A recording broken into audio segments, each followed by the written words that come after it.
నమస్తే అండి, welcome to my channel. నేను విల్లి చక్రధర్. ఇప్పుడు చాలా మంది కాల్ చేస్తున్నారండి, మేము నిఫ్టీ 50లో వేసుకుంటాము, ఇండెక్స్ ఫండ్స్ లో వేసుకుంటే మనకి మంచి రిటర్న్ వస్తుంది కదా, ఎందుకు యాక్టివ్ ఫండ్స్ లో వేయాలి, ప్యాసివ్ ఫండ్స్ లో వేస్తే మనకి చార్జెస్ ఏదైతే ఉంటాయో తగ్గుతుంది.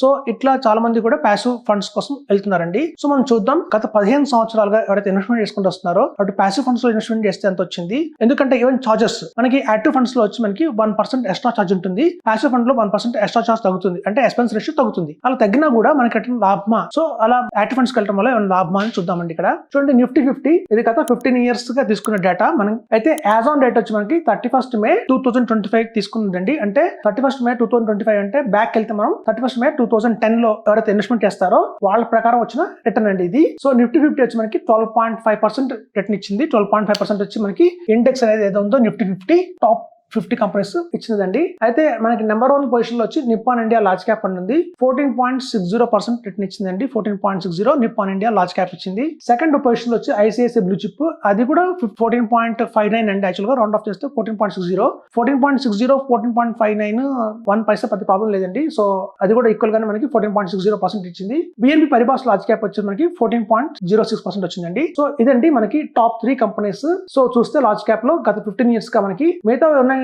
చాలా హెచ్డిఎఫ్సి వాళ్ళది ఉంది, యాక్సిస్ వాళ్ళది, అన్ని చాలా కంపెనీస్ ఉన్నాయి. కానీ 13, 10, 9, 11 అట్లా రకరకాలుగా ఉన్నాయి. సో ఉన్న టాప్ తీసుకుంటే మాత్రం Nippon India large cap 14.60, ICICI blue chip 14.60, BNP పరిబాస్ 14.06. చూస్తే మనకి నిఫ్టీ 50 లో ఇచ్చిన 12.5% కి అది ప్యాసివ్ ఫండ్, ఇవి యాక్టివ్ ఫండ్స్. ఈవెన్ మనకి ₹1 ఎక్స్ట్రా యాడ్ చేసుకున్నా కూడా, అంటే ఎక్స్పెన్స్ రేషియో మనం ₹1 యాడ్ చేసినా కూడా మనకి ఇంకా ₹1 ఎక్స్ట్రానే వచ్చిందండి. సో మనకి లాస్ లేదు. సో అదండి మనకి నిఫ్టీ 50 కంటే కూడా మీకు మంచి కంపెనీ కనుక, ఒక సాలిడ్ కంపెనీ నుంచి కనుక మనం లార్జ్ క్యాప్ తీసుకుంటే మనకి నిఫ్టీ 50 కంటే కూడా ఎక్కువ రిటర్న్ వస్తుంది. మనకి టాక్సేషన్ అయితే ఒకటే ఉంటుందండి. సపోజ్ నిఫ్టీ 50 లో మనం తీసుకున్న 12% ఏదైతే ఉందో దాని కూడా ట్యాక్స్ కట్టాలి. ట్యాక్స్ పోతే ఇంకా తగ్గిపోతుంది రిటర్న్. ఇక్కడ మనం ఈవెన్ 14.60 రిటర్న్ వచ్చింది, ట్యాక్స్ కట్టాము, అయినా మనం ఇండెక్స్ కంటే కూడా ఎక్కువ ఉంటాం చెప్తున్నాను. సో అదండి, అది కూడా ఆలోచించుకోవాలి మన మైండ్ లో. అలాగే మిడ్ క్యాప్ చూద్దామండి. Mid cap, so Nifty 50 mid cap 100 companies తీసుకుంటే కూడా దాని రిటర్న్ గత 15 సంవత్సరాలుగా మనం చూస్తే 15.53% రిటర్న్ అనేది వచ్చింది. అలాగే మనం top performing mid cap companies తీసుకుందాం ఇవాళ మార్కెట్ లో. సో గత 15 years గా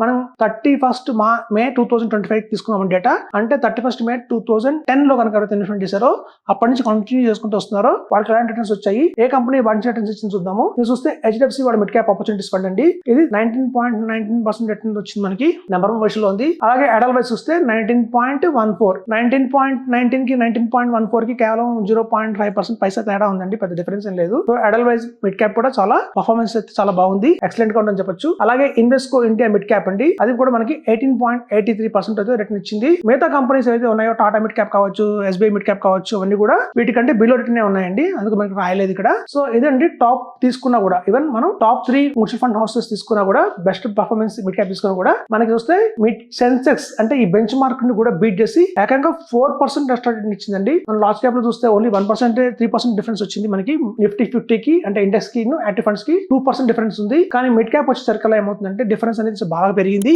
ఇండెక్స్ ఫండ్స్ కంటే కూడా యాక్టివ్ ఫండ్స్ మనకి 4% దాకా కూడా ఎక్స్ట్రా రిటర్న్ ఇచ్చాయి. ఈ 4% డిఫరెన్స్ మనం క్యారీ చేసినా కూడా ఒక 15 years లో మనకి 60 to 70 lakhs తేడా వస్తుందండి రిటర్న్ లో.